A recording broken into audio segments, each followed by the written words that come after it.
طاہر گورا کے شو بلا تکلف میں میں حلیمہ سعدیہ آپ کو خوش آمدید کہتی ہوں۔ آج کے شو میں بات چیت ہوگی ایرانی صدر کے دورہ پاکستان کے حوالے سے، پاکستان کے سیاسی و معاشی حالات کا جائزہ لیں گے، بھارت کے الیکشن کا جائزہ لیں گے، یوکرین کے لیے امریکی امداد کی منظوری کے بعد روس یوکرین جنگ کا کیا رخ ہوگا، اسرائیل حماس جنگ ختم ہوگی یا نہیں، تھوڑی سی بات چیت کینیڈا کے سیاسی منظرنامے کے حوالے سے بھی کریں گے۔ تو چلیے بات چیت کا آغاز کرتے ہیں ایرانی صدر کے دورہ پاکستان کے حوالے سے۔ خیال تھا کہ ایرانی صدر پائپ لائن کے مسئلہ کو اٹھائیں گے، مگر جوائنٹ سٹیٹمنٹ میں ایسی کوئی بات دیکھنے میں نہیں آئی۔ آپ اس دورے کو کیسے دیکھتے ہیں بحیثیت مجموعی؟ جی دیکھیے، پاکستان کا دورہ کیا ایران کے صدر مسٹر رئیسی نے، اور یہ اس زمانے میں یعنی انہی دنوں دورہ ہوا تو بڑا اہم تھا، کیونکہ ایران اور اسرائیل کی بے تحاشا ٹینشن ہے، اور جس کی وجہ سے ایران اس وقت امریکہ کے ریڈار پہ بھی ہے، اور ایران اسرائیل دنیا کی ہیڈ لائنز کا اس وقت موضوع ہیں۔ تو یہ بڑا امپورٹنٹ دورہ تھا صدر رئیسی کا، اور خاص طور پر اس کانٹیکس میں بھی کہ بھارت اور ایران کے بھی بہت اچھے تعلقات ہیں، اور پاکستان کے ساتھ پائپ لائن کا بھی جھگڑا چلا آ رہا ہے۔ تو جو ایک جوائنٹ سٹیٹمنٹ آئی ہے، جس میں حیرت پاکستان کے صحافی بھی اپنی دکھا رہے ہیں کہ بھئی اس میں پائپ لائن کا ذکر نہیں ہے۔ میرا یہ خیال ہے کہ پائپ لائن کا ذکر اس میں اس لیے غالباً نہیں ہے کہ امریکہ نے پہلے ہی پاکستان کو الرٹ کرنا شروع کر دیا تھا، وارننگ دینی شروع کر دی تھی، یہاں تک کہ صدر رئیسی کے پاکستان کے دورہ سے پہلے امریکہ نے پاکستان کے بیلسٹک میزائل سسٹم کو جو آلات فراہم کر رہے ہیں 3 امریکی ادارے، ایک بیلاروس کا ادارہ، ان چاروں اداروں پہ امریکہ نے سینکشنز لگا دی ہیں، اور خبر امریکہ کے US اسٹیٹ ڈپارٹمنٹ نے یہ دی ہے کہ ہم نے سینکشن اس لیے لگائی ہیں کہ یہ پاکستان کے میزائل جو بیلسٹک میزائل پروگرام ہے اس کو یہ کمپوننٹس دے رہے ہیں۔ تو اس کا مطلب یہ ہے کہ وہ سینکشنز انڈائریکٹلی پاکستان پہ بھی ہیں اور ڈائریکٹلی بھی لگ سکتی ہیں۔ تو پاکستان کے لیے پہلے ہی امریکہ کی جو ہے نا وارننگ آنا شروع ہو گئی صدر رئیسی کے دورے سے پہلے۔ پھر صدر رئیسی کا جو دورہ 3 روز کا دورہ تھا، بڑا امپورٹنٹ دورہ تھا، اور امریکہ کو اس بات پہ بھی نگاہ رکھنی ہے کہ پاکستان اور ایران آپس میں کیا آگے ڈیل کرتے ہیں۔ تو پائپ لائن کا اگر کوئی معاہدہ واضح طور پر سامنے آتا، معاہدہ تو ہوا ہے پاکستان اور ایران کا، مطلب اس کے حوالے سے کوئی ڈیڈ لائن پائپ لائن کو بنانے کے حوالے سے سامنے آتی، تو امریکہ اس پہ کافی اپنی ناراضگی کا اظہار کر سکتا تھا، کیونکہ صدر رئیسی پاکستان میں ہی تھے تو امریکہ میں US اسٹیٹ ڈپارٹمنٹ نے بیانات دینا شروع کر دیے تھے کہ ہماری نگاہ ہے، اور ہم پاکستان کی کسی بھی لیول پہ ایران کے ساتھ جو شراکت داری ہے اس کی بنا پر ہم پاکستان پہ سینکشنز لگا سکتے ہیں۔ تو اس لیے مجھے لگتا ہے کہ یہ پائپ لائن کی جو ڈیڈ لائن تھی، چونکہ ایران نے تو یہاں تک کہا ہوا ہے کہ اگر پاکستان نے اپنی پائپ لائن جو تکمیل نہ کی، اس کو مکمل نہ کیا، تو ہم اس پہ وہ کافی بڑا ہرجانہ ہے جو اس پہ پاکستان پہ وہ لگ سکتا ہے، فائن انٹرنیشنل کورٹ میں ایران جا سکتا ہے، جو شاید 18 سے 20 بلین ڈالر کا شاید اس طرح کا نمبر ہے۔ تو پاکستان کے لیے یہ بہت چیلنجنگ مسئلہ ہے۔ تو اس ساری صورتحال میں میرا خیال ہے کہ جو جوائنٹ سٹیٹمنٹ آئی ہے، جس میں پائپ لائن کی تکمیل کی ڈیڈ لائن ظاہر نہیں کی گئی، وہ شاید اس کی یہ وجہ ہے امریکہ کی طرف سے وارننگ کا۔ پھر چونکہ امریکہ کا پاکستان پہ بھی ایک طرح سے چیک اینڈ بیلنس ہے، اور ایران کے خلاف تو امریکہ اس وقت بہت الرٹ ہے because of Iran's tension and even strikes in Israel, اور پھر اسرائیل کی بھی اسٹرائک ہوئی ہے ایران کے اوپر۔ تو یہی بنیادی وجہ ہے جس وجہ سے میں سمجھتا ہوں کہ پائپ لائن کے حوالے سے جو ہمارا خیال تھا کہ بہت بڑا مدعا ہوگا، ہو سکتا ہے پریزیڈنٹ رئیسی اور وزیر اعظم شہباز شریف کی یعنی پاکستانی حکام کی اور ایرانی حکام کی اس مسئلہ پہ بات ہوئی ہو، مگر انہوں نے اس بات چیت کو آن ریکارڈ لانا مناسب نہیں سمجھا۔ تو رئیسی کا جو دورہ ہے وہ بحیثیت مجموعی بہت مختلف رہا، اور جیسا کہ اینٹیسپیٹ کیا جا رہا تھا اس قسم کی کوئی بھی بات نہیں ہو سکی. ہاں، جو اینٹیسپیٹ کرنے میں جو بڑی اہم بات تھی وہ پائپ لائن کی بات تھی، وہ نہیں ہوئی. اور باقی جو ہے وہ تو ساری باتیں ہوئی ہیں، جیسے پاکستان اور ایران کے بارڈر کے جو مسائل ہیں وہاں کے، چونکہ اسی سال جنوری میں ایران نے پاکستان کے اندر آ کر ایک ایئر سٹرائک کی تھی، پھر پاکستان نے ایران کے اندر جا کے ایئر سٹرائک کی تھی، تو اتنے تعلقات ابھی 3-4 مہینے پہلے ان کے آپس میں کشیدہ ہو گئے تھے. پھر انہوں نے فوری طور پر ان کو ریپیئر کیا اپنے تعلقات کو. تو میں یہ سمجھتا ہوں کہ اس حوالے سے تو یہ رہا بڑا امپورٹنٹ دورہ تھا. پھر وہ غزہ پہ ظاہر ہے دونوں ملکوں نے بات کرنی تھی. پاکستان تو زبانی کلامی بات کرتا ہے، غزہ کی گردان الاپتا ہے، لیکن ایران کی طرف سے تو بہرحال حماس کی سپورٹ یا فلسطینی جو دوسرے گروپس ہیں یا حوتھیوں کی سپورٹ یا حزب اللہ کی لبنان میں سپورٹ وہ واضح ہے. تو پاکستان کی طرف سے بات برائے بات کی گئی، تو ایران تو بہرحال وہاں ایکشن بھی کرتا رہتا ہے مڈل ایسٹ میں، تو اس حوالے سے بھی صدر رئیسی نے بات کی. دیکھیے، صدر رئیسی کا یہ دورہ بہت پہلے سے طے تھا. اب ایران اور اسرائیل کے تعلقات تو ایک دم سے خراب ہوئے ہیں جب سے اسرائیل نے ایرانی قونصلیٹ جو سیریا میں تھا اس پہ اٹیک کیا، پھر ایران نے حملہ کیا اسرائیل کے اوپر، پھر اسرائیل نے اصفہان پہ ایران کے شہر جو فوجی تنصیبات تھی اس کے اوپر حملہ کیا. اگرچہ اسرائیل نے آج تک اس کو ڈکلیئر نہیں کیا یا مانا نہیں کہ یہ حملہ ہم نے کیا تھا، لیکن دنیا سمجھتی ہے کہ وہ اسرائیل کا حملہ تھا. تو اس ساری سچویشن میں یہ سمجھتا ہوں کہ صدر رئیسی کا جو دورہ پاکستان ہے وہ اپنے طور پر بڑا اہم تھا، لیکن اس میں ایک اہم بات ہے کہ ان دونوں ملکوں نے یہ کہا ہے کہ ہم اپنی آپس کی تجارت کو بڑھائیں گے، ہم اس کو $10 بلین تک لے کر جائیں گے. اور امریکہ نے ساتھ ہی پاکستان کو وارننگ بھی کر دی ہے. میں اسی طرف آنے والی تھی. چلیے میں آپ سے پوچھتی ہوں کہ امریکہ نے پاکستان کو ایران کے ساتھ تجارت کرنے پر وارننگ دی ہے، کیا پاکستان امریکہ کی وارننگ کو اہمیت دے گا؟ دیکھیے، بات یہ ہے کہ جو امریکہ نے پاکستان کو وارننگ دی ہے، پاکستان اس کو لفٹ کرائے گا یا نہیں کرائے گا، تو واضح طور پر پاکستان لفٹ کرائے گا. پاکستان لفٹ کرا رہا ہے، اور پاکستان کی زبان جو ہے بڑی نپی تلی ہے، کیونکہ پاکستان نے IMF سے پیسہ لینا ہے اور مسلسل لینا ہے. تو پاکستان افورڈ نہیں کرتا کہ وہ لفٹ نہ کرائے امریکہ کی وارننگ کو. تو پاکستان تو یہی اب کہہ رہا ہے کہ بھئی ہمارے آپس کے جو تجارت کے جو معاملات ہیں وہ بڑے امپورٹنٹ ہیں، اور ہم آپس میں تجارت کیے بغیر، ہم ہمسایہ ملک ایک دوسرے کے ساتھ تجارت کیے بغیر رہ نہیں سکتے، تو پلیز ہمیں تجارت کرنے دیجیے. تو پاکستان تو اس پیرائے میں، اس لہجے میں امریکہ کے ساتھ بات چیت کر رہا ہے. یعنی پاکستان امریکہ کی وارننگ کو لفٹ کرا رہا ہے. پاکستان کو پتہ ہے کہ پاکستان اس سٹیج پہ افورڈ نہیں کرتا امریکہ کی کسی قسم کی ڈائریکٹ یا انڈائریکٹ سینکشنز کو. پہلے ہی وہ میزائل پروگرام پہ ایک انڈائریکٹ سینکشن لگ گئی ہے. تو ایران چونکہ اس میں بہت سینسٹیو مسئلہ ہے، سینسٹیو دیش ہے امریکہ کے لیے اسرائیل کی وجہ سے، تو ایران کے حوالے سے امریکہ کا دباؤ بہت سخت ہے، اور پاکستان اس مسئلے کو سمجھتا ہے، اور پاکستان افورڈ نہیں کرتا کہ امریکہ کی وارننگ کو لفٹ نہ کرائے. لیکن پاکستان کوشش یہی کر رہا ہے، پیغام یہی دے رہا ہے کہ بھئی ہم آپ کے بھی ساتھ ہیں، لیکن ہمیں تجارت بھی کرنے دیں. بات کرتے ہیں پاکستان کے سیاسی و معاشی حالات کا جائزہ لیتے ہوئے. یعنی سیاسی و معاشی حالات جنرلی بحیثیت مجموعی کیا رخ اختیار کر رہے ہیں، اور کیا ہم مستقبل میں اس کے بارے میں پریڈکٹ کر سکتے ہیں؟ دیکھیے، پاکستان کے جو سیاسی اور اکنامک حالات ہیں وہ کافی برے ہیں. اگرچہ پاکستان کی سٹاک مارکیٹ بہت تیزی دکھا رہی ہے اور پتہ چل رہا ہے کہ بڑی اچھی جا رہی ہے، لیکن میری نظر میں پاکستان کی سٹاک مارکیٹ پاکستان کے جو اصل اکنامک حالات ہیں اس کا انڈیکیٹر نہیں ہے. وہ مارکیٹ اٹ سیلف ہے، اس مارکیٹ کا عام عوام کو کوئی فائدہ نہیں ہے. پاکستان کے جو اکنامک حالات ہیں وہ عام عوام کے روٹی پانی کے ساتھ جڑے ہوئے ہیں. تو عام عوام کے وہاں پہ جو حالات ہیں وہ کافی برے ہیں اور کافی پیچیدہ ہیں. تو میں یہ سمجھتا ہوں کہ پاکستان کے لیے کافی چیلنجنگ سچویشن ہے، اور اکنامیکلی جو پاکستان کے اندر دباؤ ہے، جو بحران ہے، اس کا پاکستان کی سیاست پہ بھی گہرا اثر پڑ رہا ہے. معاشرتی سیاسی صورتحال، یہ سب چیزیں ایک دوسرے کے ساتھ جڑی ہوئی ہوتی ہیں، رائٹ، اور ان کا بہت اثر ہوتا ہے ایک دوسرے پہ. جی بلا شبہ ان کا بہت اثر ہوتا ہے.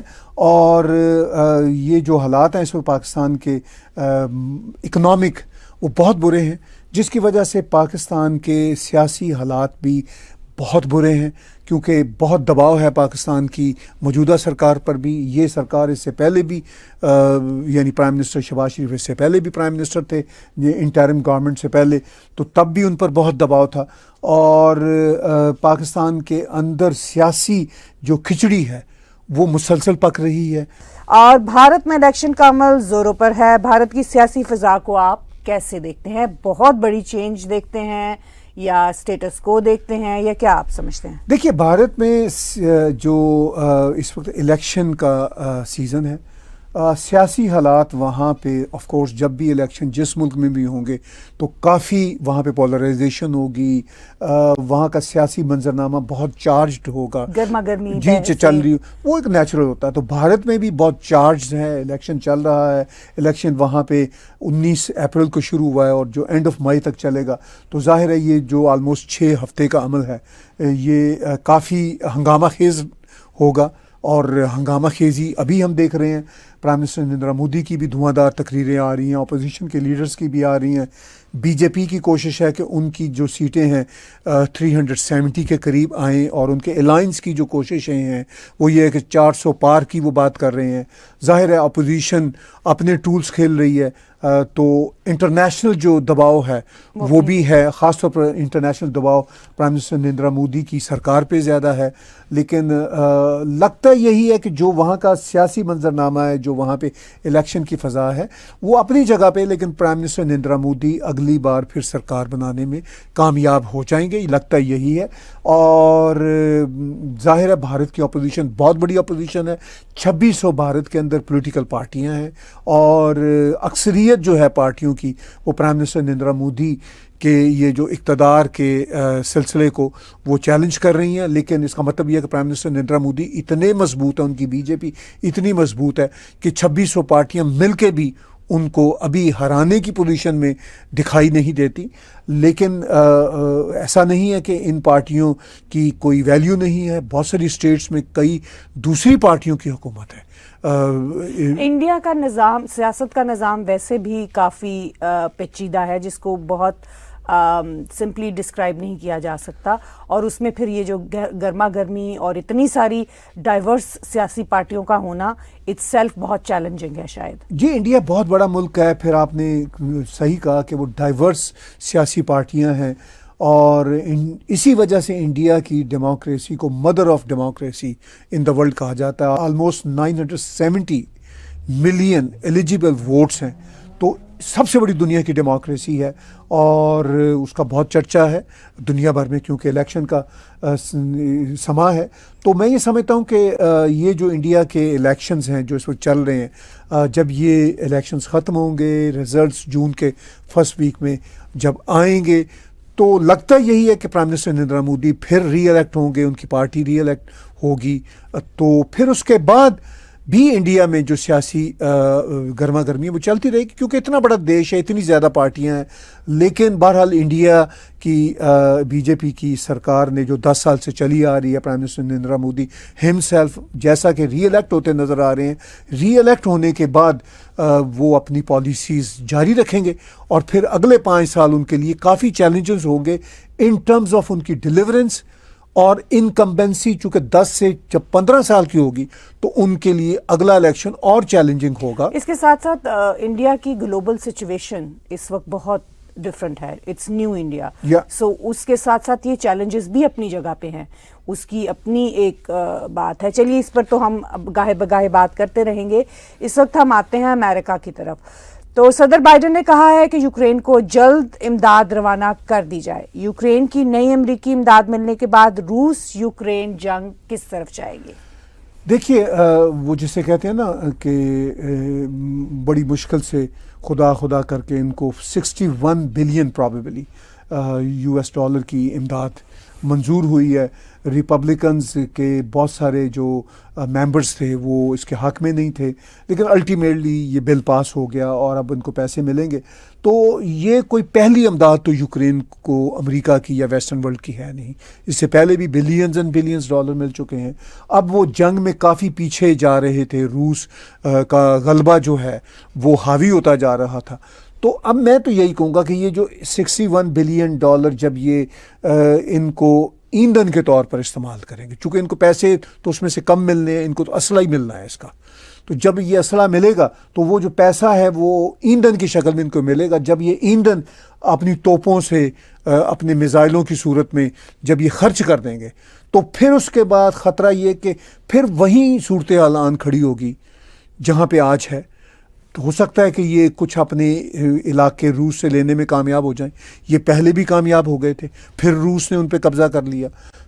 اور سوال یہ ہے کہ اس جنگ کے نتیجہ میں جو خواب ہے ویسٹ کا کہ ہمیں یہ جنگ روس سے جیتنی ہے، مجھے یہ خواب پورا ہوتا نظر نہیں آ رہا. جنگ کی ایکسٹینشن ہوئی ہے، جنگ رکی نہیں تھی مگر جنگ دھیمی ہو گئی تھی کیونکہ یوکرین کے پاس ریسورسز نہیں رہے تھے. تو جنگ مل گئے، ان کو جنگ کے لیے ریسورسز اور مل گئے ہیں، تو جنگ ایکسٹینڈ ہوئی ہے اور اس میں شدت آئے گی، اس میں اور لوگ مریں گے، اس میں اور تباہی ہوگی. اور اس کے نتیجہ میں اگر یوکرین کا یہ خیال ہے، اصل میں تو یہ یوکرین کا کیا خیال ہونا ہے، یہ تو ویسٹرن ورلڈ کا خیال ہے کہ ہم روس کو مکمل شکست دے دیں گے. تو ایسا نہیں ممکن ہوگا، تباہی اور ہوگی. یہ جو پیسہ ملا ہے یا پیسے کی شکل میں جو اسلحہ ملے گا اس سے تباہی ہوگی. اور جنگ جو آپ کا بنیادی سوال ہے کہ کیا رخ اختیار کرے گی، رخ یہ اختیار کرے گی کہ دونوں طرف اور تباہی ہوگی. اور پھر یہ اب یہ $61 بلین کا اسلحہ ختم ہو جائے گا، پھر یہ اور اسلحہ مانگیں گے، پھر اور امداد کے طلبگار ہوں گے. پھر یورپ سے کچھ امداد بھی ان کو $50 بلین کی ملنی ہے، وہ ملے گی، وہ بھی اسی طرح جنگ کا ایندھن بنے گی اور تباہی ہوگی. جتنا ان کو امداد جتنی ملتی چلی جائے گی تباہی اور ہوتی چلی جائے گی. اور اس کے نتیجہ میں اگر روس ہار جائے گا یا ویسٹرن ورلڈ ہار جائے گی، کوئی نہیں ہارے گا. ان کو کسی نہ کسی طرح ٹیبل پہ بیٹھ کے میڈییشن کروا کے اس سے باہر نکلنا ہوگا، اور کوئی راستہ نہیں ہے. چلیے دوسری طرف ہم ہمیشہ کی طرح اسرائیل اور حماس کی جنگ کا تھوڑا سا ذکر کیجئے کہ اس کے اوپر آپ کیا تبصرہ کریں گے؟ اب کی تازہ صورتحال میں اس کا کیا ہو سکتا ہے؟ دیکھیے وہاں پہ بھی جو جنگ کا محاذ ہے اسرائیل اور حماس کا، وہ بھی گرما گرم ہے. اور پچھلے دنوں جو ایران کے ساتھ اسرائیل کا تنازع بڑھا تھا، تو جو اسرائیل کے پرائم منسٹر نتن یاہو پہ ویسٹرن ورلڈ کا دباؤ تھا وہ کم ہوا ہے. اب وہ یہاں پہ ہر ہفتے صورتحال بدلتی ہے. تو اب اس ہفتے یہ چل رہا ہے کہ اسرائیل کے اندر بھی نتن یاہو کے خلاف بہت پروٹیسٹ ہو رہے ہیں، پہلے بھی ہو رہے تھے، لیکن جب بیچ میں اسرائیل اور ایران کی کشمکش بڑھی تو وہ ذرا پروٹیسٹ جو ہیں وہ تھوڑے سے ماند پڑ گئے تھے، کیونکہ اب زیادہ توجہ ایران پہ تھی. تو اب ایران نے بھی حملہ کر دیا، اسرائیل نے بھی حملہ کر دیا، وہ اب معاملہ ٹھنڈا ہو گیا. اب پھر وہ جو اسرائیل میں کانسٹنٹ سچویشن تھی، یعنی وہ پروٹیسٹ اندر ہونے، جو ہاسٹیج پکڑے ہوئے ہیں حماس والوں نے، ان کی واپسی کی بات، جنگ بندی کی بات، نتن یاہو کی سرکار کی تبدیلی کی بات، وہ پھر ہونا شروع ہو گئی ہے. نتن یاہو ان سب باتوں سے توجہ ہٹانے کے لیے وہ اپنے حملے جو ہیں وہ کرتے رہیں گے تاکہ وہ اس طرف توجہ رہے. اور یہ جو محاذ ہے یہ گرما گرم تھا، گرما گرم ہے، بدقسمتی سے گرما گرم رہے گا. لیکن اور اس کے پھیلنے کی بھی صورتحال، بیچ میں ایک پوائنٹ آیا تھا جس میں کہ خدشہ یہ تھا کہ یہ بڑھتے بڑھتے بہت سارے اور کانسیکوینسز کریٹ نہ کر دے. کانسیکوینسز تو وہ آلریڈی کریٹ کر رہے ہیں. اب دیکھیے 2 روز پہلے ہی حزب اللہ نے ایک اٹیک کیا ہے اسرائیل پہ، اسرائیل ان پہ اٹیک کرتا رہتا ہے، ہوتیوں کے چلتے رہتے ہیں، اٹیک چلتے رہتے ہیں. زیادہ مسئلہ یہ بنا تھا اسرائیل اور حماس کی جو آپس میں لڑائی کے بعد جو ایران کے ساتھ ان کا تنازع بڑھا تھا، تو وہ ایک بہت بڑا مسئلہ تھا. اس سے یہ خطرہ بڑھا کہ کہیں یہ بہت پھیل نہ جائے. تو گزشتہ 2 ہفتے اس پہ بہت دنیا کے فوکس رہی کہ بھئی اگر ایران کا کوئی بہت ہی خوفناک حملہ ہو گیا اسرائیل پہ تو پھر اسرائیل کا بھی بہت خوفناک ہوگا. تو ایران نے حملہ جو کیا وہ بتا کے دنیا کو کیا تھا کہ جی میں حملہ کر رہا ہوں، اپنے آپ کو بچا لو، تاکہ وہ کوئی بہت خوفناک کانسیکوینسز نہ آئیں سامنے. وہ حملہ ہو گیا، دنیا نے ایک طرح سے سکھ کا سانس لیا، چلیے جی جو کرنا تھا ایران نے کر دیا. پھر اسرائیل نے بھی جواباً کارروائی کر دی، جو اسرائیل نے ابھی تک مانی نہیں ہے کہ یہ ہم نے کی تھی کارروائی.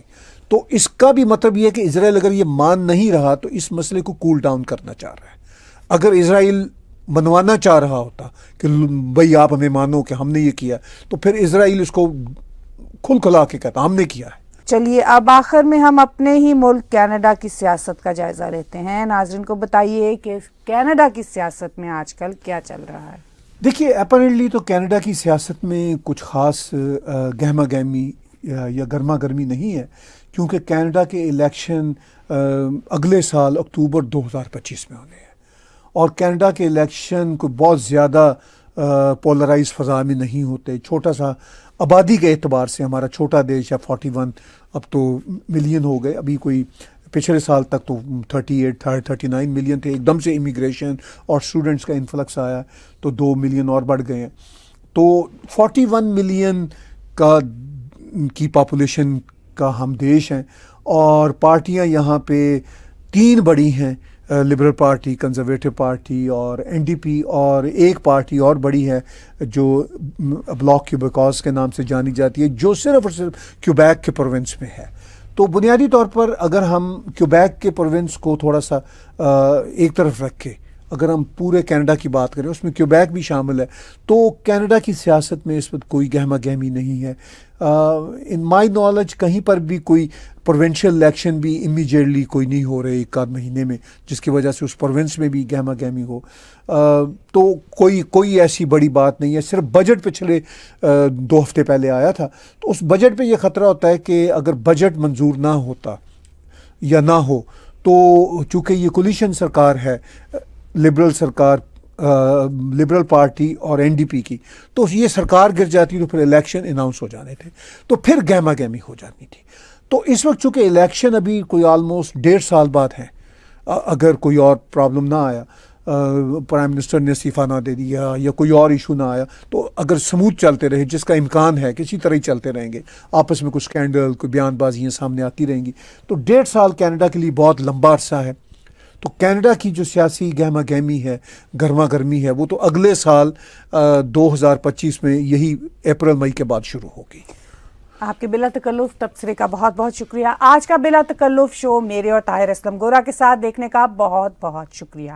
آپ ہمارے YouTube چینل کو سبسکرائب کیجئے.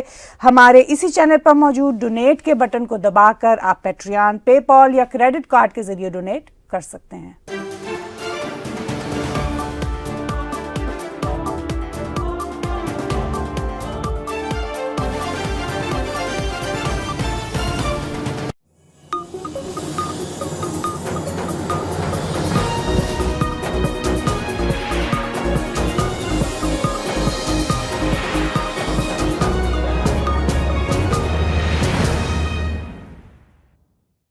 Subscribe TAG TV YouTube channel and press the notification button.